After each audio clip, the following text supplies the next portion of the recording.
Balangir Gandhi stadium ठारे वरिष्ठ नागरिक दिवस पालित। स्थानीय गांधी स्टाडियम स्थित नूतन WODC पाविलियन ठारे वरिष्ठ नागरिक दिवस 2024 पालित हो जाइछि। एही अवसर में मुख्य अतिथि भाव में बलांगीर विधायक कलिकेश नारायण सिंहदेव उपस्थित थिले।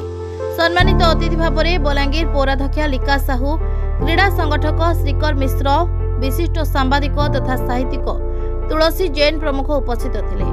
वरिष्ठ नागरिक मंचर सभापति नारायण पाढ़ी और संपादक अशोक कुमार चांद को सभापतित्व ए दिवस अनुष्ठित होइतिबा बेले अतिथि परिचय प्रदान करथिबा बेले मधुसूदन नायक धन्यवाद अर्पण करथिले। सुनील कुमार विश्वाल एही कार्यक्रम में विभिन्न व्यक्ति विशेष और संगठन मानक संबर्धित करा जायतिला।